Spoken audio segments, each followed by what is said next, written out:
ওকে, আসসালামু আলাইকুম। তো আমরা তড়িৎচুম্বকীয় বর্ণালী ইলেকট্রোম্যাগনেটিক স্পেকট্রাম সম্পর্কে পড়ব।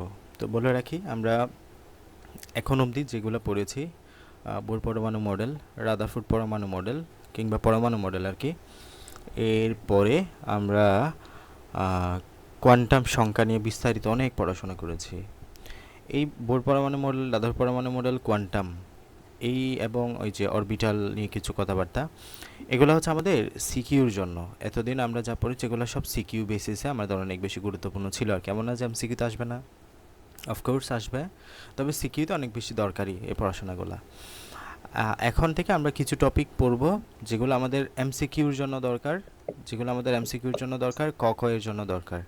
ঠিক আছে, এগুলো সিকিউর জন্য অত গুরুত্বপূর্ণ না, তবে মেইন তো পারতেই হবে এমসিকিউ। তোমার সব কিছু আসলে নির্ভর করে এমসিকিউর উপরে, তো এমসিকিউ গুরুত্বটা আর একটু বেশিই দিবা এমসিকিউর উপর।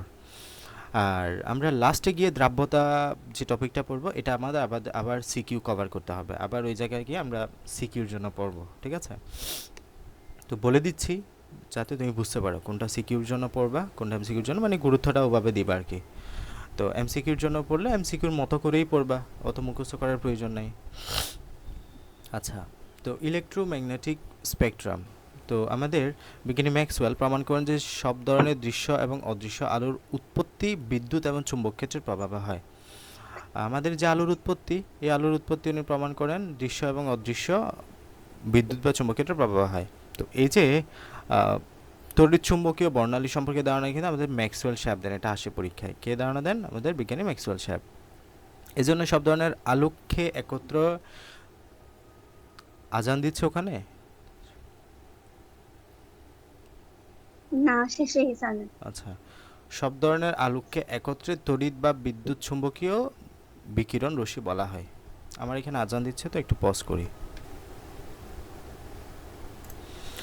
তো শূন্যে আমাদের যে বিভিন্ন শব্দ তরঙ্গ, শক্তি তরঙ্গ সৃষ্টি হয়ে স্পন্দন আকারে চারদিকে ছড়িয়ে পড়ে আর কি। তো এটা গতিবেগ মাধ্যমের উপর নির্ভরশীল হয়। তো শূন্যে আমাদের আলোর বেগ আমরা জানি এই প্রায় 3 × 10⁸ ms⁻1। ঠিক আছে, তো আলোক শক্তি তরঙ্গ হওয়ায় আলোর তরঙ্গ দৈর্ঘ্য, স্পন্দন সংখ্যা, কম্পাঙ্ক, ফ্রিকোয়েন্সি রয়েছে। আচ্ছা, আমরা আলোক শক্তি নিয়ে পড়বো। আলোক শক্তি কী তাহলে? আলোক শক্তি হচ্ছে তরঙ্গ। এই তরঙ্গ হওয়ায় এটা আমরা কি পাবো? তরঙ্গের আমরা জানি তরঙ্গ দৈর্ঘ্য আছে, তরঙ্গ দৈর্ঘ্য থেকে আমরা স্পন্দন সংখ্যা বের করতে পারি। স্পন্দন সংখ্যা ইজ ইকুয়াল টু কম্পাঙ্ক বা ফ্রিকোয়েন্সি, তাই না? তো এই যে তরঙ্গ দৈর্ঘ্যকে আমরা ল্যামডা দ্বারা বোঝানো হয় আর কি। তো তরঙ্গ দৈর্ঘ্যের একক কি? মিটার। অনেক সময় মিটার ইনভার্স ওয়ান বলতে মন চায়, নো, তরঙ্গ দৈর্ঘ্য শুধু মিটার, দৈর্ঘ্যের একক কি? মিটার। আচ্ছা, এখানে এরপরে আসো ফ্রিকোয়েন্সির একক কি? ফ্রিকোয়েন্সির একক হলো হার্জ। কম্পাঙ্কের একক কি? হার্জ। তরঙ্গ সংখ্যার একক কি? হার্জ। ঠিক আছে, এটাকে আমরা এস ইনভার্স ওয়ানও লিখি, 1 hertz is equal to 1 S inverse 1। তো এই যে আমরা frequency is equal to C by lambda লিখতে পারি। তরঙ্গ দৈর্ঘ্য কি? দুটো চুম্বকীয় তরঙ্গ, দুটি তরঙ্গ তরঙ্গে দুটা তরঙ্গ শীর্ষের দূরত্বকে তরঙ্গ দৈর্ঘ্য বলা হয়। এই যে এটা হচ্ছে আমাদের কি তরঙ্গ, আমাদের তরঙ্গ এখান থেকে শুরু হচ্ছে। এই যেটা হচ্ছে তরঙ্গ শীর্ষ, এটা হচ্ছে আমাদের তরঙ্গ পাদ। এই যে দুটো তরঙ্গ পাদের মাঝে কিংবা দুটো তরঙ্গ শীর্ষের মাঝে যে দূরত্ব, এই দূরত্বটাকে আমরা বলি তরঙ্গ দৈর্ঘ্য। এই যে এটা হচ্ছে আমাদের তরঙ্গ শীর্ষ, এটা হচ্ছে আমাদের তরঙ্গ শীর্ষ। দুটো তরঙ্গ শীর্ষের মাঝে যে দূরত্ব, এই দূরত্বটাকে আমরা বলি তরঙ্গ দৈর্ঘ্য। ওকে, বা ল্যামডা বলি, তরঙ্গ দৈর্ঘ্য। এবং এই যে এখান থেকে এতটুকু আমাদের সাম্যাবস্থান থেকে তরঙ্গের যে উচ্চতা, এটাকে আমরা বলি তরঙ্গের বিস্তার। ফ্রিকোয়েন্সি, তুমি যখন একক সময়ে প্রতি সেকেন্ডে চুম্বকীয় তরঙ্গের চলমান মোট বিন্দুর শীর্ষ সংখ্যা হিসাব করবা, সেটাকে বলবে ফ্রিকোয়েন্সি। মানে 1/λ, 1/λ। তরঙ্গ দৈর্ঘ্যকে 1 বাই ভাগ করে দিলে যেটা পাবে সেটা হচ্ছে ফ্রিকোয়েন্সি বা ওয়েভ নাম্বার, তরঙ্গ সংখ্যা, কম্পাঙ্ক। অত জানার দরকার নেই এগুলো, আসলে এগুলো তুমি এই অধ্যায়টা পড়তেছো না, এগুলো জানবা, এগুলো একদম লাল দাগ দিয়ে ভরা, বুঝছো? এই যে মহাজাগতিক, তাহলে আমরা এখন তরঙ্গ বা আলো নিয়ে পড়াশোনা করি। হ্যাঁ, আমাদের সৃষ্টিকর্তা আমাদেরকে দেখো কেমন ক্ষমতা দিয়েছেন আমাদেরকে। অবশ্যই সৃষ্টির সেরা জীব, তবে আমাদের যে আল্লাহর যে সৃষ্টির কাছে আমাদের ক্ষমতাটা কেমন দেখো। দৃশ্যমান আলোর তরঙ্গ দৈর্ঘ্য আমরা দেখি শুধুমাত্র 380 থেকে 780 ন্যানোমিটার তরঙ্গ দৈর্ঘ্যের আলো। মানে আমরা এখানে দেখব আসলে তরঙ্গ দৈর্ঘ্যের সীমাটা। মহাজাগতিক যে তরঙ্গ রশ্মির যে তরঙ্গ দৈর্ঘ্য, এই রশ্মির তরঙ্গ দৈর্ঘ্য হচ্ছে 0.405 ন্যানোমিটারের চাইতে কম। 0.405 ন্যানোমিটারের চাইতে কম। ঠিক আছে, 4 শূন্যটা মাথায় রাখবা, এখানে 3 শূন্য দিয়ে তোমাকে গোলাবে, 5 শূন্য দিয়ে গোলাবে, আবার এটা গ্রেটার দেন চিহ্ন না দিয়ে লেস দেন চিহ্ন দিবে, ঝামেলা আছে কিন্তু। তো মহাজাগতিক রশ্মির তরঙ্গ দৈর্ঘ্য কিন্তু 0.405 ন্যানোমিটারের চাইতে কম। গামা রশ্মি তো জানো, গামা আমার রশ্মি। এখানে 4 শূন্য নেই। হ্যাঁ, আমার বুঝি। বইয়ের মধ্যে 3 শূন্য আছে। 3 শূন্য? আল্লাহ, এটা কোন বই, মানে এটা কোন সালের বই? 24।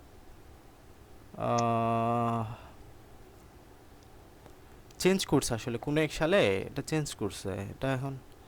আমি তো তোমাদের আপডেট 2023-এর লাস্টের দিকে বইটা যে আসছে এটা বই নিয়েছি। আচ্ছা, তাহলে ওটাই পড়ো, তোমারটাই পড়ো। এটা যদিও আসলে এটা মানে কিছু করার নাই, এটা এভাবে চেঞ্জ করে অনেক কিছুই দেখবে এরকম মাঝে মাঝে চেঞ্জ আছে। আচ্ছা, তো এটা 304 পড়বা, অসুবিধা নেই। গামারশি তরঙ্গ দৈর্ঘ্য হচ্ছে 0.305 থেকে 0.01 ন্যানোমিটার। গামারশি তরঙ্গ দৈর্ঘ্য কত?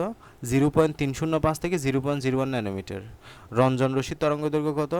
0.01 থেকে 10 ন্যানোমিটার। রঞ্জন রশ্মির তরঙ্গ দৈর্ঘ্য কত? 0.01 থেকে 10 ন্যানোমিটার। রঞ্জন রশ্মি মানে তো জানো, রঞ্জন মানে হচ্ছে এক্স রে। এক্স রে মানে আমাদের মানে এটা হচ্ছে, মানে ওনার নাম ছিল রোন্টজেন, ওই যে যিনি আবিষ্কার করছে এক্স রেটা। রে মানে, রে মানে তো জানো রশ্মি।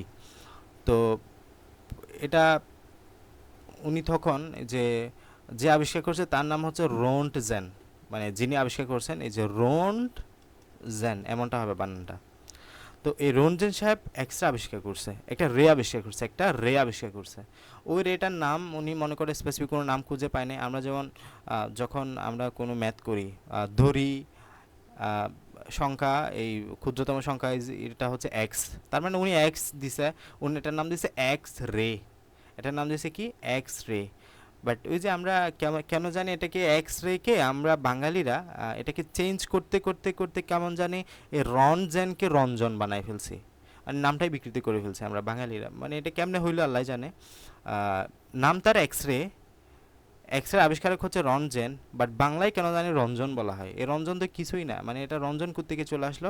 ছিল রঞ্জেন রে, রঞ্জেন রশ্মি হইলে একটা এটা হইতো, বাট এটা রঞ্জন থেকে বিকৃতি করে রঞ্জন হয়ে গেল, রঞ্জন রশ্মি। আচ্ছা, রঞ্জন রশ্মি তরঙ্গ দৈর্ঘ্য কত? এক্সরে তরঙ্গ দৈর্ঘ্য 0.01 থেকে 10 ন্যানোমিটার। এবার আসো, অতিবেগুনি আলট্রাভায়োলেট রে।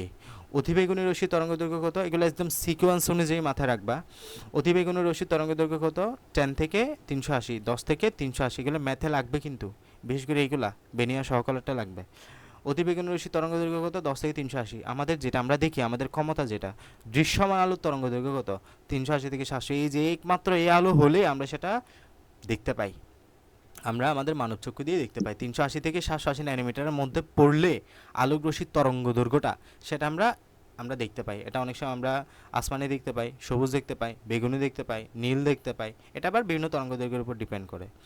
আচ্ছা আসো, মনে রাখবা দৃশ্যমান আলোর তরঙ্গ দৈর্ঘ্যের উপরে হচ্ছে অতিবেগুনি রশ্মি, নিচে হচ্ছে অবলোহিত রশ্মি।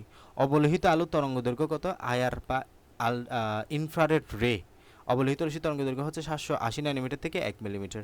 মাইক্রোওয়েভ অঞ্চল হচ্ছে 1 মিলিমিটার থেকে 1 মিটার। রেডিও টেলিভিশন তরঙ্গ দৈর্ঘ্য হচ্ছে 1 মিলিমিটার থেকে 10 কিলোমিটার। মনে রাখতে হবে, হ্যাঁ মনে রাখবা। এই যে তরঙ্গ দৈর্ঘ্য যত কম হবে, তরঙ্গ দৈর্ঘ্য যত কম হবে, আলোক রশ্মির ক্ষমতা তত বেশি হবে। তরঙ্গ দৈর্ঘ্য যত বেশি হবে, আলোক রশ্মির ক্ষমতা তত কমতে থাকবে। তার মানে সবচেয়ে ভয়াবহ যে তরঙ্গ রশ্মি, এটা হচ্ছে আমাদের এই মহাজাগতিক রশ্মিটা, 0.405 ন্যানোমিটার। গামা রশ্মি আমরা জানি এটা 5 সেন্টিমিটার। তোমার যে একটা পাত, যেটা কি বলে, রূপার পাতকেও সে ভেদ করতে পারে, তাই না? গামা রশ্মি 0.3 থেকে 0.01 রঞ্জন রশ্মি, 0. বা এক্স রে 0.01 থেকে 10 ন্যানোমিটার। এরপরে অতিবেগুনি রশ্মি আলট্রাভায়োলেট রে 10 থেকে 380 ন্যানোমিটার। দৃশ্যমান রশ্মি অত ক্ষতি করবে না, 380 থেকে 780, আমরা তো এর ভিতরে বাঁচিয়ে আছি, তাই না? অবলোহিত বা আয়ার রশ্মি, যেটা রিমোট থেকে বের হয়, রিমোট থেকে বের হয় না, টিভির রিমোট থেকে যেটা বের হয়, এটা হচ্ছে এই আয়ার রশ্মি, 780 থেকে 1 মিলিমিটার। মাইক্রোওয়েভ অঞ্চল, এই যে মাইক্রোওয়েভে যেটা ইউজ হয়, 1 মিলিমিটার থেকে 1 কিলোমিটার অঞ্চল। এবং এই যে তোমার রেডিও ওয়েভ অঞ্চল হচ্ছে তোমার 1 মিলিমিটার থেকে 10 কিলোমিটার অঞ্চল। এবার আসো, যে দৃশ্যমান আলোক রশ্মি পড়লা, দৃশ্যমান আলোর তরঙ্গদৈর্ঘ্য 380 থেকে 700, এগুলাকে আমরা ভাগ করব বিভিন্ন বর্ণ দ্বারা। আমরা তো জানি আমরা বিভিন্ন বর্ণের আলো দেখতে পাই। আমরা যে আমি যে এখন লেখাগুলো লিখছি, এগুলাকে তুমি কোন কালারে দেখতে পাচ্ছ? এগুলাকে তুমি লাল দেখতে পাচ্ছ। লাল দেখার কারণ কি জানো? এখান থেকে যে তরঙ্গদৈর্ঘ্য নিশ্চিত হচ্ছে, এটা হচ্ছে তোমার অবশ্যই 647 থেকে 780 ন্যানোমিটার তরঙ্গদৈর্ঘ্যের মধ্যে পড়েছে। যখন তুমি বেগুনি দেখবা তখন এই রেঞ্জের মধ্যে দেখবা। তাহলে বেগুনি আলোর তরঙ্গদৈর্ঘ্য কত? তাহলে টোটাল হচ্ছে 380 থেকে 780, 380 থেকে 780।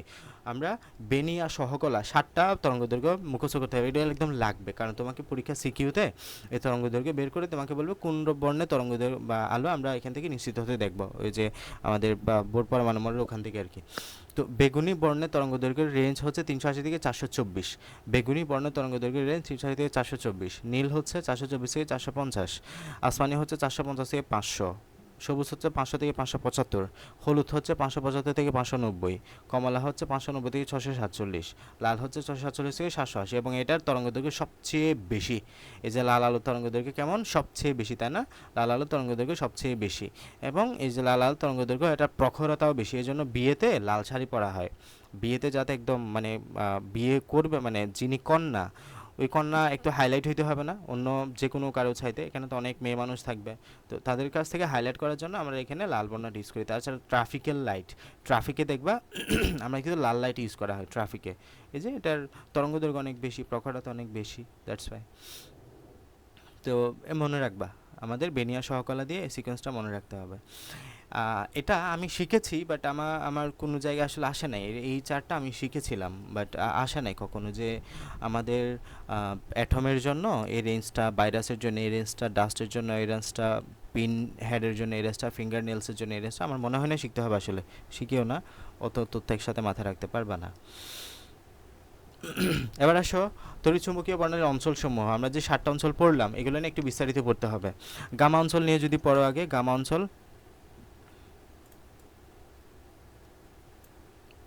তাহলে গামা অঞ্চল, গামারশ্মি অঞ্চল।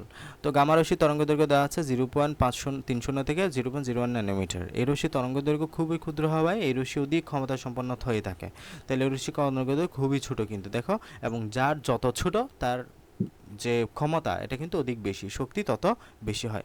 তেজস্ক্রিয় আইসোটোপ থেকে গামা রশ্মি বের হয় এবং এই রশ্মি মাসবাওয়ার বর্ণালিমিতিক বা মাসবাওয়ার স্পেকট্রোস্কোপি যন্ত্র বা নিউট্রন সক্রিয় বিশ্লেষণ যন্ত্রে প্রক্রিয়ায় ব্যবহৃত হয়। খুব গুরুত্বপূর্ণ একটা লাইন, আমাদের মসবাওয়ার বর্ণালিমিতিক যন্ত্র এবং নিউট্রন সক্রিয় বিশ্লেষণ প্রক্রিয়ায় ব্যবহৃত হয় কোন রশ্মির অঞ্চল? গামা রশ্মির অঞ্চল। এই ব্যবহারটা আসে। গামা রশ্মির অঞ্চলের ইউজ কোথায় তাহলে? গামা রশ্মি অঞ্চলের ইউজ হচ্ছে যে বর্ণালিমিতিক যন্ত্র এবং নিউট্রন সক্রিয় বিশ্লেষণ প্রক্রিয়া। অনেক পড়া কিন্তু, অনেক পড়া, এগুলো অনেক বেশি কষ্ট করে মুখস্থ করতে হবে। তুমি এমনি আমি ক্লাস নিচ্ছি, তুমি দেখলা, এরপরে নিজে পড়লা না, কিছু হবে না। তোমার পরীক্ষার হলে গিয়ে মনে হবে যে আমি এই শব্দটা কোথায় যেন শুনেছি, ওই যে আমি বলেছি এখন শুনতেছো, বাট আনসার করতে পারবে না। আনসার করতে হলে তোমাকে পড়তে হবে, পড়বা, কষ্ট হবে যদিও। রঞ্জন রশ্মি বা এক্স রে। তো রঞ্জন রশ্মি তরঙ্গদৈর্ঘ্য কত? 0.01 থেকে 10 ন্যানোমিটার। এক্সরে ফ্লোরেসেন্স প্রতিভাবা বিশ্লেষী, এক্সরে নিঃসরণ বিশ্লেষী বা এক্সট্রা ক্রিস্টালোগ্রাফি পদ্ধতিতে রঞ্জন রশ্মি ব্যবহৃত হয়। অত গুরুত্বপূর্ণ না। অতিবেগুনি অঞ্চলের মধ্যে আবার কিছু পড়াশোনা আছে। অতিবেগুনি রশ্মির কত? অঞ্চল কত? 10 থেকে 380। দৃশ্যমানের উপরে হচ্ছে অতিবেগুনি, নিচে হচ্ছে অবলোহিত। দৃশ্যমানের উপরে হচ্ছে অতিবেগুনি 10 থেকে 380, আবার 380 থেকে 780 কত? আমাদের দৃশ্যমান। এই যে 10 থেকে 380 হচ্ছে অতিবেগুনি, 780 থেকে 1 মিলিমিটার হচ্ছে আমাদের অবলোহিত। মনে থাকবে, দৃশ্যমান হচ্ছে 380 থেকে 780, দৃশ্যমান হচ্ছে 380 থেকে 780, এটার উপরে। তার মানে 10 থেকে 380 হচ্ছে অতিবেগুনি এবং 780 থেকে 1 মিলিমিটার হচ্ছে অবলোহিত, এর নিচে। আচ্ছা, তো এটার জন্য এই ইউজগুলা আসে, আমাদের অনেক সময় চলে আসে। 30 থেকে 20 ন্যানোমিটার কোথায় ব্যবহার করা হয়? UV photo electron স্পেকট্রোস্কোপিতে। 230 থেকে 365 কোথায় ব্যবহার করা হয়? ইভিআইডি লেভেল ট্র্যাকিং রূপে। 230 থেকে 380 কোথায় ব্যবহার করা হয়? অপটিক্যাল সেন্সর রূপে। 240 থেকে 280 কোথায় ব্যবহার করা হয়? জীবাণুনাশন কাজে। এটা মাথায় রাখতে পারো, এটা মাথায় রাখতে পারো, এই প্রোটিন অ্যানালাইসিসটা মাথায় রাখতে পারো, সেল ইমেজিংটা মাথায় রাখতে পারো, চিকিৎসা ক্ষেত্রে লাইট থেরাপি মাথায় রাখতে পারো। ড্রাগ শনাক্তকরণে 200 থেকে 400, তারপর প্রোটিন অ্যানালাইসিস কাজে 270 থেকে 360, সেলের মেডিকেল ইমেজিনে তোমার 280 থেকে 400, 300 থেকে 320 কোথায় পারবা চিকিৎসা ক্ষেত্রে লাইট থেরাপিতে। এবার আসে দৃশ্যমান অঞ্চল, এটা কি যে 360 থেকে 780 পর্যন্ত, যেটা আমরা যে বেনিয়া সহকলা হিসেবে জানি, এবং পরমাণুর অণুর ক্ষেত্রে যোজ্যতা সিলিটন অঞ্চলের প্রয়োজন মতো রশ্মি শোষণ এবং বিকিরণ বর্ণালী সৃষ্টি করে থাকে। ওই যে আমরা বর্ণালী পড়লাম না, এগুলো আর কি। অবলোহিত অঞ্চল, অবলোহিত মানে কি ইনফ্রারেড রে, যেটা হচ্ছে 780 থেকে 1 মিলিমিটার পর্যন্ত আর কি। তো এখানে আমরা তিনটা ভাগে ভাগ করলাম, একটা হচ্ছে আইআর, ইনফ্রারেড রেকে আমরা এক নামে কি বলি আইআর, ইনফ্রা থেকে আই, রেড থেকে আর, ইনফ্রারেড আইআর। এই যে আইআরকে আমরা তিন ভাগে ভাগ করলাম, খুব খুব খুব গুরুত্বপূর্ণ, এখানে 5 স্টার দিবা এই জায়গাটা, একদম 5 স্টার। নিয়ার আয়ার, নিয়ার আয়ার, মিডল আয়ার, ফার আয়ার, নিয়ার আয়ার, মিডল আয়ার, ফার আয়ার। আয়ারকে তিনটা অঞ্চলে ভাগ করা হয়েছে, নিয়ার আয়ার, মিডল আয়ার, ফার আয়ার, নিয়ার আয়ার, মিডল আয়ার, ফার আয়ার। নিয়ার আয়ারের যে পরিসর বা এটাকে আবার আমরা ভাগে ভাগ করছি 0.78 মাইক্রোমিটার থেকে 2.5 মাইক্রোমিটার, 0.78 মাইক্রোমিটার থেকে 2.5। মিডল আয়ার হচ্ছে 2.5 থেকে 25 মাইক্রোমিটার, এবং ফার আয়ার হচ্ছে 25 থেকে 1000 মাইক্রোমিটার বা 1 মিলিমিটার। এবং এই যে নিয়ার আয়ার কোথায় বের করা হয়, চিকিৎসা ক্ষেত্রে বের করা হয়, এগুলোর ব্যবহার আমরা দেখব। নিয়ার আয়ার চিকিৎসা ক্ষেত্রে বের করা হয় থেরাপির জন্য। মিডল আয়ার কোথায় বের করা হয়, জৈব যৌগের কার্যকরীমূলক। জৈব যৌগের কার্যকরীমূলক কোনগুলো, এই যে ওয়েটস থাকলে অ্যালকোহল, সিএইচও থাকলে অ্যালডিহাইড, সিও থাকলে কিটোন, এগুলো কার্যকরীমূলক। এই যে জৈব যৌগের কার্যকরীমূলক শনাক্তকরণে এই আয়ার রশ্মিটা স্পেকট্রোস্কোপিতে ব্যবহৃত হয়। ফার আয়ার চিকিৎসা ক্ষেত্রে বের করা হয় চিকিৎসা ক্ষেত্রে, এবং তাহলে নিয়ার আয়ার এবং ফার আয়ার কোথায় বের করা হয়, চিকিৎসা ক্ষেত্রে। মিডল আয়ারটা সবচেয়ে বেশি গুরুত্বপূর্ণ আসে পরীক্ষায়, জৈব যৌগের কার্যকরীমূলক শনাক্তকরণে কোন আয়ার, মিডল আয়ার। এবার আসো মাইক্রোওয়েভ। মাইক্রোওয়েভ তো জানো, এই রশ্মি তরঙ্গদৈর্ঘ্য হচ্ছে 1000 মাইক্রোমিটার থেকে আমাদের 1 মিটার, এবং ফ্রিকোয়েন্সি দেওয়া আছে, শিখতে হবে না ফ্রিকোয়েন্সিটা। রেডিও ওয়েভস আসো, এই রশ্মি তরঙ্গদৈর্ঘ্য 1 মিলিমিটার থেকে 10 কিলোমিটার, লাগবে না এগুলো। এনএমআর পরমাণু, এটা গুরুত্বপূর্ণ, এনএমআর পরমাণু থেকে কোয়েশ্চেন আসে। এনএমআর পরমাণু, এনএমআর পরমাণু বা বিজোড় সংখ্যক পরমাণু, এনএমআর পরমাণু বা বিজোড় সংখ্যক প্রোটন অথবা নিউট্রনযুক্ত পরমাণু নিউক্লিয়াস। এনএমআর পরমাণু কী কী আছে এগুলো একটু মুখস্থ করবা। এই যে hydrogen 1, carbon 13, fluorine 19, phosphorus 31। Hydrogen 1, carbon 13, fluorine 19, phosphorus 31, এগুলো হচ্ছে এনএমআর পরমাণু। ম্যাগনেটিক মুভমেন্ট থাকে এই এনএমআর পরমাণুযুক্ত যৌগকে শক্তিশালী চুম্বক ক্ষেত্রের প্রভাবে রেখে রেডিও ওয়েভস বা এমআরআই, ম্যাগনেটিক অনুরণন, ম্যাগনেটিক রেজোনেন্স ইমেজিং বা ম্যাগনেটিক অনুরণন ইমেজ পরীক্ষা পদ্ধতি আবিষ্কৃত এমআরআই যন্ত্রে। আমরা বিস্তারিত কিছুটা পড়বো, তবে আসে না পরীক্ষায়। এবার আসো আমরা যে অঞ্চলগুলো পড়লাম, তুমি এই আগেরগুলা পড়ো না পড়ো, বাট এই চারটা একদম 100% মুখস্থ টুটস্থ কন্ট্রোল সন্তস্ত করবা। এখান থেকে অনেক বেশি কোয়েশ্চেন আসে। ফিজিক্সে এই চার্ট থেকে আমাদের কোয়েশ্চেন দেয়, ম্যাট এখানে মেডিকেল অ্যাডমিশন টেস্ট লিখে রাখছে, অনেক বেশি কোয়েশ্চেন দেয়। দেখো রেডিও অঞ্চল, সীমা, তরঙ্গদৈর্ঘ্যের পরিসরটা, এটা শিখতে হবে না, এই গুরুত্বপূর্ণ ব্যাপারটা শিখতে হবে বেশি। রেডিও টিভির সিগন্যাল এবং এমআরআই যন্ত্রে বের করা হয়, তাহলে রেডিও ওয়েভ অঞ্চলটা কোথায় বের করা হয়, রেডিও টিভির সিগন্যাল এবং এমআরআই যন্ত্রে। প্রশ্ন আসে এমআরআই যন্ত্রে, এমআরআই যন্ত্রে কোন অঞ্চলটা ব্যবহৃত হয়, রেডিও ওয়েভ অঞ্চল, রেডিও ওয়েভ অঞ্চল। মাইক্রোওয়েভ অঞ্চল কোথায় বের করা হয়, ওয়াইফাই, আমরা যে ওয়াইফাই রাউটার ইউজ করি না, ওই ওয়াইফাই, দেন মোবাইল ফোন সিগন্যাল, আমার যে মোবাইল ফোনের নেটওয়ার্ক আছে না, টাওয়ার, ওই টাওয়ারের সিগন্যালটা আসে আমাদের মাইক্রোওয়েভ অঞ্চলের মাধ্যমে, এই যে 1 মিলিমিটার থেকে 1 মিটার, ঠিক আছে। তাহলে মাইক্রোওয়েভ ওভেন ইত্যাদি বের করতে হয়। আচ্ছা, আমাদের একটা ভুল কথা প্রচলন আছে যে আমাদের মোবাইলের নেটওয়ার্ক আমাদের নাকি আমাদের ক্ষতি করে, বা মোবাইল অনেকক্ষণ কানে ধরে রাখলে বা বুকে রাখলে ক্ষতি হয়। আসলে এটা মানে ঠিক না। দেখো আমাদের যত আমরা নিচ থেকে, এই যে গামা রশ্মির অঞ্চল সবচেয়ে বেশি শক্তিশালী, দেন এক্সরে আরও বেশি শক্তিশালী, মানে একটু কম শক্তিশালী, অতিবেগুন আর একটু কম শক্তিশালী, দৃশ্যমান আরও কম শক্তিশালী, অবলোহিত আয়ার আরও কম শক্তিশালী, মাইক্রোওয়েভ অঞ্চল একদম আরও কম শক্তিশালী। তাহলে ওয়াইফাই বা মোবাইল ফোন সিগন্যাল আমাদের জন্য অত কিন্তু মানে মানে এটা অত শক্তিশালী কোনো রে বা ফ্রিকোয়েন্সির তার মাঝে নাই যে আমাদের ক্ষতি করবে। আচ্ছা, মাইক্রোওয়েভে এটা ব্যবহৃত হয়, মাইক্রোওয়েভটা খুব বেশি আসে। আর বা লোহিত অঞ্চল কোথায়, রিমোট কন্ট্রোলে বের করা হয় অপটিক্যাল ফাইবারের মাধ্যমে যোগাযোগ। আমরা যে ওয়াইফাইয়ের যে তারগুলো আসে, এগুলো অপটিক্যাল ফাইবারের মাধ্যমে যোগাযোগে এই আয়ার অঞ্চলটা বের করা হয়। ফিজিওথেরাপিতে আমাদের এই আয়ারটা বের করা হয় ফিজিওথেরাপিতে। দৃশ্যমান অঞ্চল, এই যে সালোক সংশ্লেষণ বিশ্লেষী রসায়ন পদার্থের পরিমাণে বেরোতে হয়। অতিবেগুনি বা আলট্রাভায়োলেট রে, আমরা জাল পাসপোর্ট শনাক্তকরণ প্রক্রিয়া দেখব। এই যে জালটা কেমন, জাল পাসপোর্ট শনাক্তকরণ, এটা বের করা হয় ইউভি রে, অতিবেগুনি রশ্মি, অতিবেগুনি রশ্মি। অতিবেগুনি মানে মনে রাখবো, আমি মনে রাখছি অতি চালাকি, অতি চালাকি করতে গিয়ে আমাদের এই অতিবেগুনিটা আমরা মানে ইউজ করি, মানে চোরা কারবারি যে কাজগুলো আছে, জাল টাকা, জাল ফাস্টফুড, এই কাজগুলো আমরা অতিবেগুনি বা আলট্রাভায়োলেট রেটা ব্যবহার করি। জাল টাকা, জাল ফাস্টফুড শনাক্তকরণে ব্যবহার করা হয়। এক্সরে চিকিৎসা বিজ্ঞানে ব্যবহার করা হয় দেহের অভ্যন্তরের প্রতিচ্ছবি তোলার জন্য। গামা বা এক্সরে কোথায় ব্যবহার করে, ক্যান্সার রোগের জীবাণু ধ্বংস এবং খাদ্যশস্য অণুজীব ধ্বংস আমরা ব্যবহার করি। এই চারটা খুব খুব খুব বেশি গুরুত্বপূর্ণ, ভালোভাবে পড়বা।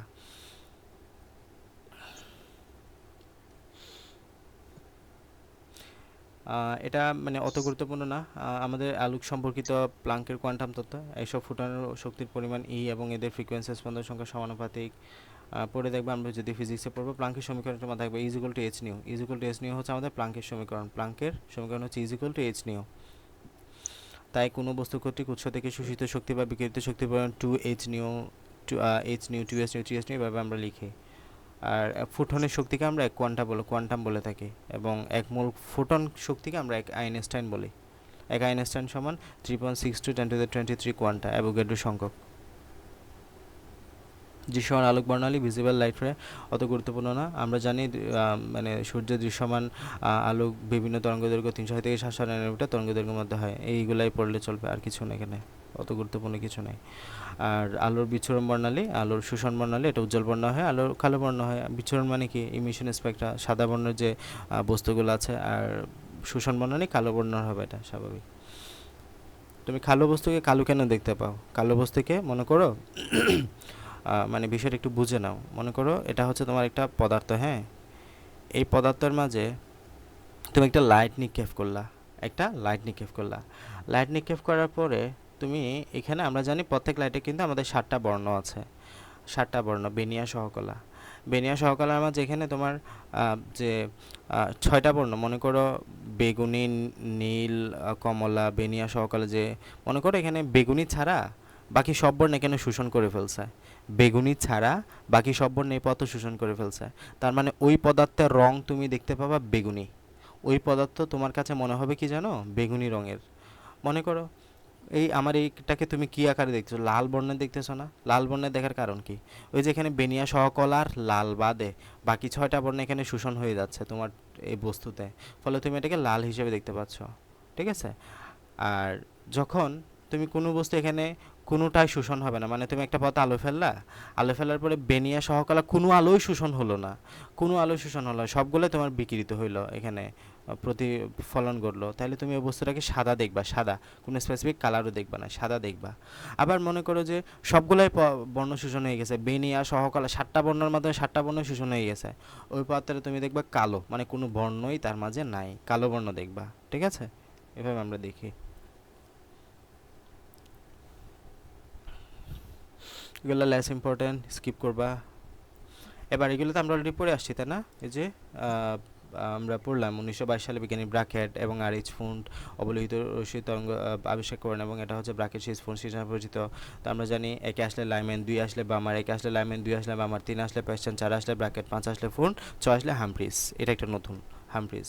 তো লাইম্যান অঞ্চল কেমন? লাইম্যান অঞ্চল হলো অতিবেগুনি অঞ্চল। লাইম্যান হচ্ছে অতিবেগুনি অঞ্চল। অতিবেগুনি অঞ্চল দেখতে পাবা। বামার হচ্ছে একমাত্র দৃশ্যমান অঞ্চল। 2 আসলে বামার, এই বামার হচ্ছে তোমার দৃশ্যমান অঞ্চল। 3 আসলে অবলোহিত বাবা, আর বাকি সবগুলো যারা আছে সবাই পেস্টেন। ঠিক আছে? লাইম্যান, অতিবেগুনি, এগুলো আমরা পড়ে আসছি যে যখন আস্তে আস্তে 1 আসলে দেখো লাইম্যান, 2 আসলে বামার, 3 আসলে পেস্টেন, 4 আসলে তোমার ব্রাকেট, 5 আসলে ফুন্ড, এটা এখানে আসলে হামফ্রিজ, 5 আসলে হামফ্রিজ, 6 আসলে হামফ্রিজ। এগুলো লাগবে না।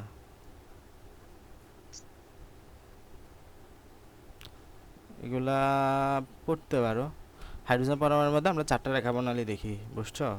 তো এখানের মাঝে এগুলা যদি আমাদের মূল শনাক্তকরণ শিক্ষার্থীর কাজ বলা হচ্ছে, নীল বর্ণের জন্য 410, 434, আসমানির জন্য 486, লাল বর্ণের জন্য এত পাই। মার্কারির জন্য সেমভাবে, এটা হাইড্রোজেনটা মনে রাখতে পারো শুধু পড়লে। লাল দাগ দিচ্ছে কারণ আমি কোয়েশ্চেন আসতে দেখছি এগুলা। তারপর এই যে এগুলাতে পড়লে বাইম্যান, প্যাস্টেন, ফন্ড, লাইম্যান, বামার, প্যাস্টেন, ব্রাঙ্কেন, ফন্ড।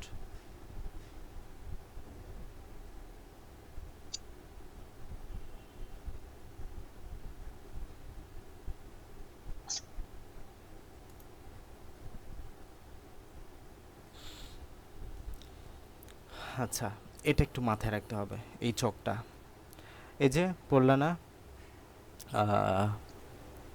আমাদের যে বামার সিরিজ পড়লাম, 1 আসলে লাইম্যান, 2 আসলে কি বামার, এই বামারকে এবার আমরা বিভিন্ন ভাগে ভাগ করব। বামার, তো আমরা দেখেছি 2 আসলে বামার কোত্থেকে আসবে? 2 আসলে বামার, বাট কোত্থেকে আসবে? এই যে 3 থেকে আসবে, দেখো এই যে 2 আসলে কি হয়? 2 আসলে বামার হয়, এটা হচ্ছে বামার সিরিজ। এই যে 2 আসলে কোত্থেকে আসবে? তাহলে 3 থেকে আসবে, 4 থেকে আসবে, 5 থেকে আসবে, 6 থেকে আসবে, 7 থেকে আসবে, তাই না? এখন কোনটা থেকে কি আসবে এটার জন্য আবার আমরা এগুলো একটু বিস্তারিত পড়ব। দৃশ্যমান অঞ্চল যেহেতু আমাদের এটা আমরা দেখব, দ্যাটস এটা নিয়ে আমাদের একটু বিস্তারিত পড়াশোনা আছে। দেখো, যখন 2 আসবে সবগুলো কি n1 = 2, দেখো n1 = 2 যেখানে আসবে, এটা হচ্ছে n1 একদম শুরুর দিকের টপিক এগুলো, যেখানে আসবে সেটা হচ্ছে n1। এই যে 2 আসলে তোমার n1, এই যে n1, n1 = 2, n1 = 2, কারণ ওই যে আমরা জানি 2 আসলে কি বামার। আচ্ছা, এখন কোত্থেকে 3 থেকে আসতে পারে। 3 মানে M cell, M cell, M cell মানে সবগুলো এল সেল, কিন্তু এল সেল এম এল এল এল এল। তাহলে যখন 3 থেকে আসবে বা এম সেল থেকে আসবে, তখন এই বর্ণালীটা মাথায় রাখবা, এই তরঙ্গ দৈর্ঘ্যটা মাথায় রাখবা, তাইলেই চলবে। আচ্ছা, যখন এম সেল থেকে আসবে তখন লাল বর্ণ দেখা যাবে। লাল বর্ণের জন্য তরঙ্গ দৈর্ঘ্য হচ্ছে 656। যখন এন সেল থেকে আসবে তখন নীলাভ ও সবুজ বর্ণ দেখতে পাবা, তরঙ্গ দৈর্ঘ্য হচ্ছে 486। যখন উ সেল থেকে আসবে তখন নীল বর্ণের তরঙ্গ দেখতে পাবা, 434 তরঙ্গ দৈর্ঘ্য দেখতে পাবা। পি সেল থেকে যখন আসবে বা 6 নাম্বার থেকে যখন আসবে তখন বেগুনি দেখতে পাবা। তাহলে 2 আসবে, তবে 3 থেকে আসলে লাল, 4 থেকে আসলে নীলাভ সবুজ, 5 থেকে আসলে নীল, 6 থেকে আসলে বেগুনি। মানে আমি কি আসলে কি না আসলে এগুলো বুঝতেছ আসলে? আমরা পড়লাম না, এটা হচ্ছে আমাদের একটা শক্তি স্তর, এটা হচ্ছে আমাদের বিভিন্ন শক্তি স্তর। এখন আমরা জানি ইলেকট্রন উঠানামা করলে কি সৃষ্টি হয়, বর্ণালী সৃষ্টি হয়, তাই না? বর্ণালী মানে কি, যে তরঙ্গ, বিভিন্ন তরঙ্গ দৈর্ঘ্যের আলো আর কি। তাহলে মনে করো 2 আসলে কি বলতেছে, 2 আসলে বামার। কোন রশ্মি যখন 2 আসবে, কোন ইলেকট্রন যখন যে কোনো অরবিটাল থেকে 2 আসবে, তখন বামার রশ্মির বর্ণালী আমরা দেখতে পাবো, যেটা দৃশ্যমান অঞ্চল। এখন কোন বর্ণের আমরা জানি দৃশ্যমান অঞ্চলে আমাদের 7টা বর্ণ আছে। দৃশ্যমানে কয়টা বর্ণ আছে? 7টা, বেনিয়া সহ কলা। তাহলে কোন বর্ণের দেখতে পাবো? মনে করো তুমি এই যে 3 নাম্বার থেকে আসতেছে, 3 নাম্বার কোনটা, এই যে এম না, এম সেল থেকে আসলে তুমি লাল বর্ণের তরঙ্গ দেখতে পাবা। মানে তোমার যদি এখানে 3 নাম্বার অরবিটাল থেকে, যদি 3 নাম্বার কক্ষপথ থেকে 2 নাম্বারে কোনো ইলেকট্রন আসে, তুমি এখানে লাল বর্ণের বর্ণালী দেখতে পাবা, লাল বর্ণের বর্ণালী দেখতে পাবা। যদি মনে করো 4 নাম্বার থেকে আসে, এই যে 4 নাম্বার শক্তি স্তর থেকে যদি মনে করো আমাদের এই যে 2 নাম্বার শক্তি স্তরে কোনো ইলেকট্রন আসছে, তাহলে তুমি নীলাভ সবুজ বর্ণের বর্ণালী দেখতে পাবা, নীলাভ সবুজ বর্ণের বর্ণালী দেখতে পাবা। এখান থেকে যে ইলেকট্রন শক্তির শোষণ হবে না, শক্তির শোষণ হয়ে শক্তির বিকিরণ হবে না। আমরা জানি উপর শক্তি আছে, নিম্ন শক্তি আছে, আসলে কি হয়, শক্তির বিকিরণ ঘটে। বিকিরণ ঘটার কারণে আমাদের এখানে তোমার এই যে বর্ণালীর সৃষ্টি হবে। বর্ণালীর বর্ণ কেমন হবে? নীলাভ সবুজ হবে। যখন 5 নম্বর শক্তি স্তর আসবে, এই 5 নম্বর শক্তি স্তর থেকে আসলে তখন আমাদের কি হবে? নীল হবে। 6 নম্বর শক্তি স্তর থেকে বেগুনি হবে, মাথায় রাখবে একটু।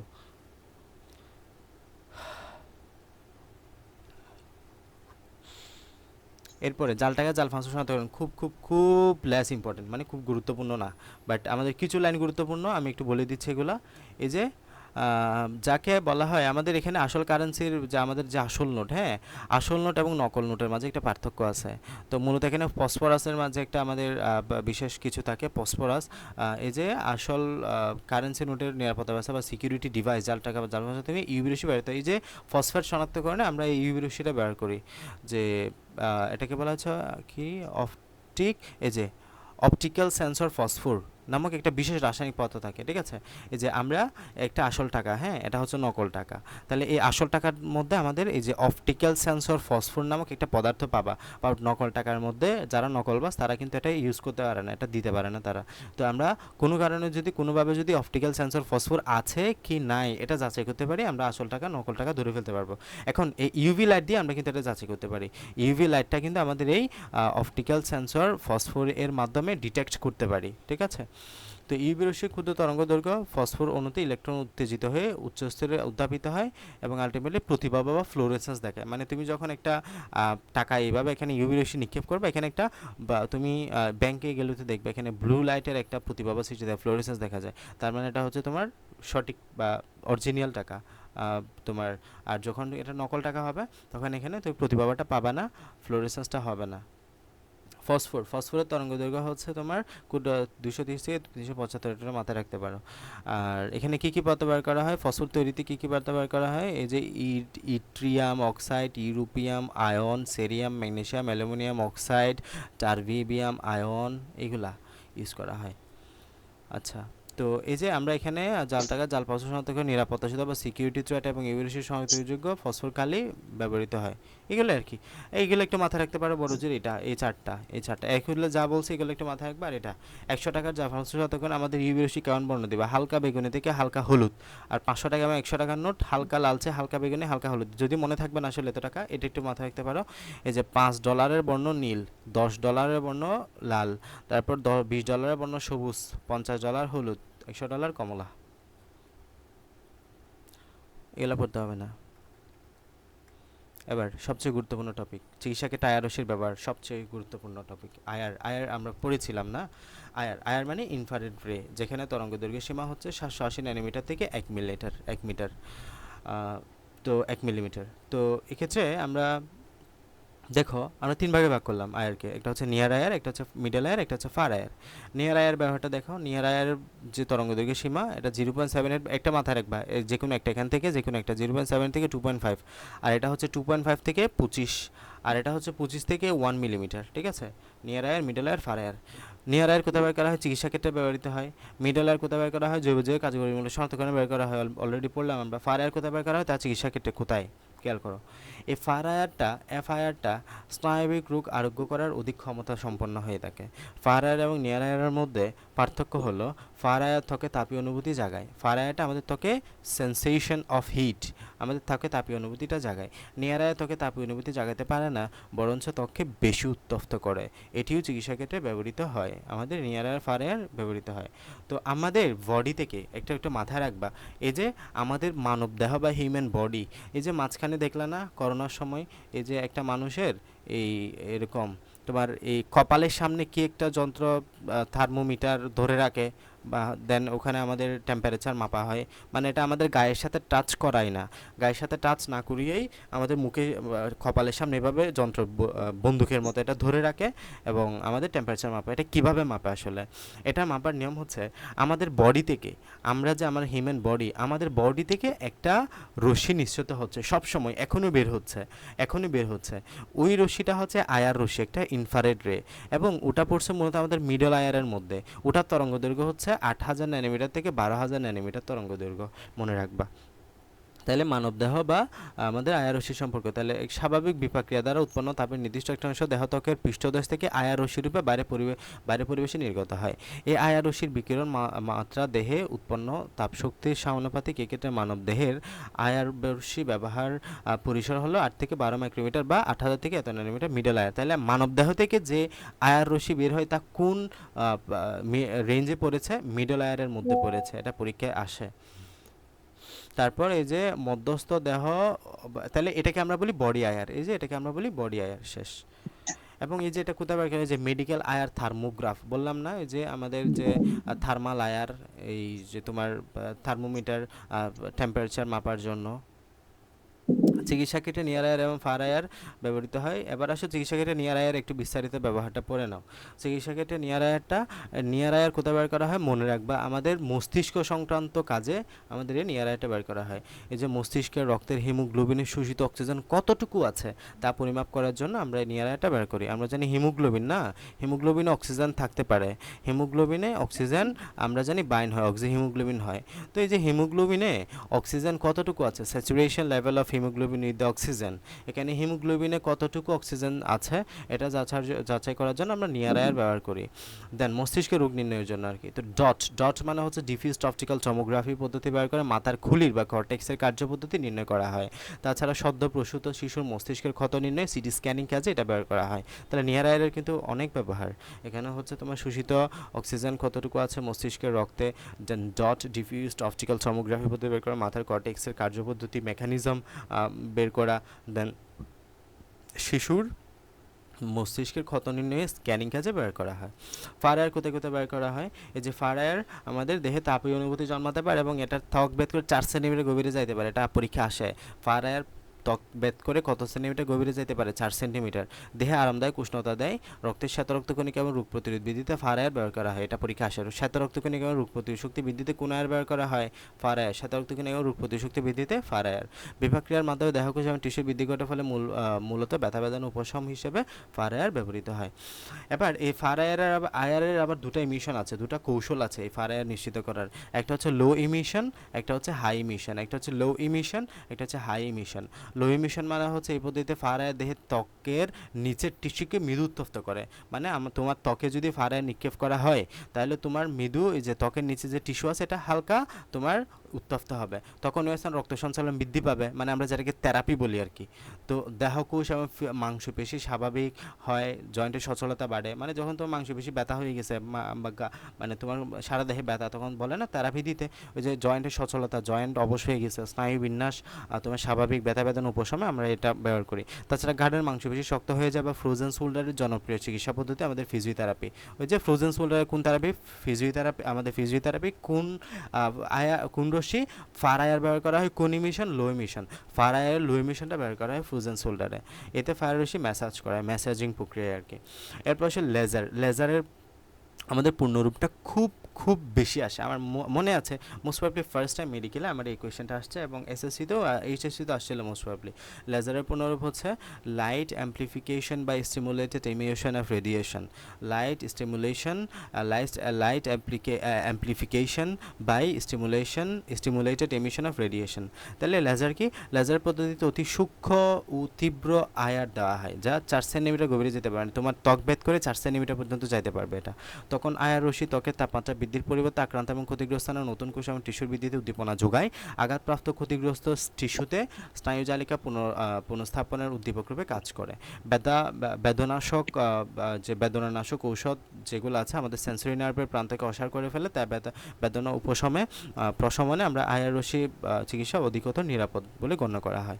তাহলে এই যে আমরা আয়ার রশ্মির ব্যবহার, লো ইমিশন, দেন আমরা হাই ইমিশন বা লেজার, এই পদ্ধতিগুলো একটু পড়বা এখান থেকে মোটামুটি, এইখান থেকে আসবে। আয়ার থেকে আমাদের বেশ গুরুত্বপূর্ণ এই আয়ার অংশটা, বুঝছো?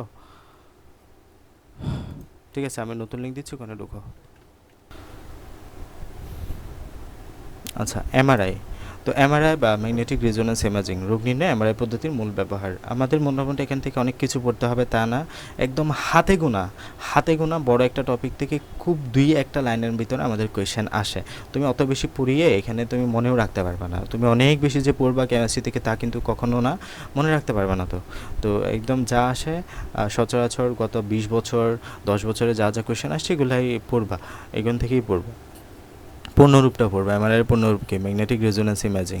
এরপর এটা কিসে ব্যবহার করা হয়? চিকিৎসা ক্ষেত্রে রোগ নির্ণয় ব্যবহার করা হয়, ডায়াগনোসিস অফ ডিজিজ, রোগ নির্ণয় ব্যবহার করা হয়। এই পদ্ধতিতে এমআরআই মেশিনে আমাদের শক্তিশালী চুম্বক ক্ষেত্র, তাহলে কী থাকে? চুম্বক ক্ষেত্র বা ম্যাগনেটিক ফিল্ড ইউজ করা হয়।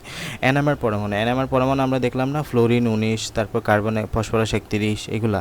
এই যে এনএমআর পরমাণু নিউক্লিয়ার ম্যাগনেটিক রেজোনেন্স সৃষ্টিকারী পরমাণুযুক্ত পানির ঘনমাত্রা ভিন্নতার উপর নির্ভর করে পরীক্ষাধীন দেহাংশের অভ্যন্তরে একটা তন্ত্র বা অর্গানের ত্রিমাত্রিক ডিজিটাল ছবি বের হয়ে আসে। এই ছবিকে আমরা বলি এমআরআই। তো এমআরআইয়ের রেডিও ফ্রিকোয়েন্সি বা উচ্চ ফ্রিকোয়েন্সির অ্যাসি কারেন্ট থেকে সৃষ্টি করা হয়। এতটুকু জানলে চলবে। আর এখানে এটা মাথায় রাখতে পারো খুব জোর চাইলে, মস্তিষ্কের টিউমার বা কোমল টিস্যু যেমন হাঁটুর জয়েন্টে থাকা 4টা লিগামেন্ট কোনোটি ছিঁড়ে গেলে, টর্ন লিগামেন্ট যেগুলোকে আমরা বলি, এগুলো শনাক্তকরণে আমরা মেরুমজ্জার টিউমার শনাক্তকরণে এমআরআই অত্যন্ত কার্যকর। তাহলে এমআরআই মূলত আমাদের যে মেরুমজ্জা তো মানে বুঝছো স্পাইনাল কর্ড, তারপর তোমার মেরুরজ্জুর ভিতরে, মেরুদণ্ডের ভিতরে যা পাবো, দেন আমাদের টিউমার শনাক্তকরণ, এগুলো আমরা হচ্ছে এমআরআই পরীক্ষার মাধ্যমে পাইতে পারি। এমআরআইয়ের মূলনীতি কী? এনএমআর পরমাণু নিউক্লিয়াসে বিজুর সংখ্যক প্রোটনের বা নিউট্রনের চুম্বকীয় অনুরণন বা ম্যাগনেটিক রেজোনেন্সের উপর ভিত্তি করে এমআরআই পদ্ধতি প্রতিষ্ঠিত। এটা একটু মাথায় রাখবা যে এনএমআর পরমাণু, বিজুর সংখ্যক প্রোটন, ঠিক আছে? তো আমাদের 70% হচ্ছে পানি। এনএমআর পরমাণুগুলো মাথায় রাখবা, হাইড্রোজেনে কার্বন 13, ফ্লোরিন 19, ফসফরাস 31, আরেকটা আছে, হ্যাঁ, ফসফরাস 31। এরপরে এগুলা জানতে হবে না খুব একটা। আর এখানে যে চুম্বকটা বের করা হয়, এই চুম্বক ক্ষেত্রে আমরা পড়বো, এটার চুম্বক ক্ষেত্রের পরিমাণ হচ্ছে 0.5 টেসলা থেকে 3 টেসলা। আর এখানে মস্তিষ্কের কোষের সংখ্যা পানি অণুর নিউক্লিয়াস থেকে যে এনএমআর সিগন্যাল পাওয়া যায় এদেরকে কম্পিউটার প্রসেস করলে মানুষের মস্তিষ্কের এমআর বা ম্যাগনেটিক রেজোনেন্স ইমেজিং পাওয়া যায়। তো এমআরআই মেশিনে শক্তিশালী চুম্বক থাকে যেটা হার্ট পেসমেকার বা কৃত্রিম স্পন্দনকারী যে যন্ত্র ব্যবহারকারী রোগীর ক্ষেত্রে এটা এমআরআই করা যাবে না। তো আমরা জানি হার্টে যখন পেসমেকার বসানো থাকে এখানে মেটাল থাকে না, ব্যাটারি থাকে, ব্যাটারিতে মেটাল থাকে, মেটাল মানে ধাতু। যখন এমআরআই করা হয় একদম এমআরআই করার সময় ব্যক্তিটাকে পুরোপুরি একদম একটা বেল্টও থাকতে পারবে না, তো বেল্ট থাকতে পারবে না মানে পুরোপুরি একদম তোমার মেটালবিহীন অবস্থায় তাকে ওই যে এখানে যাওয়া লাগবে, কারণ শক্তিশালী চুম্বক বের করা, চুম্বক দ্বারা মেটাল আকৃষ্ট হবে, তাই না? তো হার্টে পেসমেকার থাকলে কিন্তু করা যাবে না। এমআরআই সিটি স্ক্যান এখানে কিছু কথাবার্তা আছে, এগুলো দাগানো লাইনগুলো পড়ে নিবা, এইগুলো আর কি। তোমায় দাগাইতে বলছি বই, দাগানো লাইন থেকে সুন্দর করে পড়লে সুবিধা। সবচেয়ে বেশি গুরুত্বপূর্ণ অংশ এটাও আমাদের মেডিকেল অ্যাডমিশন টেস্ট, এইচএসসি পরীক্ষার এমসিকিউ, ডেন্টাল, ভার্সিটি সবচেয়ে বেশি গুরুত্বপূর্ণ কোয়েশ্চেনের একটা অংশ এই জায়গাটা, শিক্ষা পরীক্ষা বা ফ্লেম টেস্ট। যদি এগুলো তোমাদের আসলে কলেজে করানোর কথা, কলেজে এগুলা মানে ল্যাবরেটরিতে করানোর কথা, না করলে অসুবিধা নেই, মুখস্থ করো। পরীক্ষা যখন ফ্লেম টেস্ট করাইছে, আচ্ছা।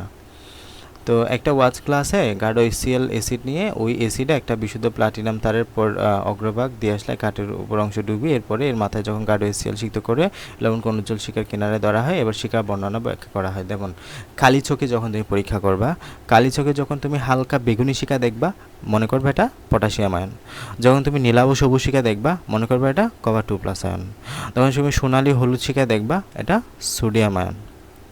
ইটের মতো লাল বা ব্রিক রেড দেখলে ক্যালসিয়াম 2+ আয়ন, একদম ঠাড়া মুখস্থ এগুলা। খালি চোখে দেখলে হালকা বেগুনি হলে পটাশিয়াম, নীলাভ সবুজ হলে কপার 2+, সোনালি হলুদ হলে সোডিয়াম প্লাস, ইটের মতো লাল হলে ক্যালসিয়াম।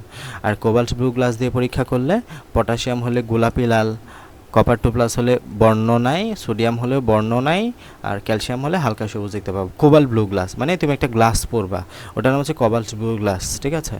এটা দিয়ে দেখলে তুমি এই বর্ণ দেখবা, এটা খুব বেশি গুরুত্বপূর্ণ কিন্তু এটা অনেক আসে প্রশ্ন।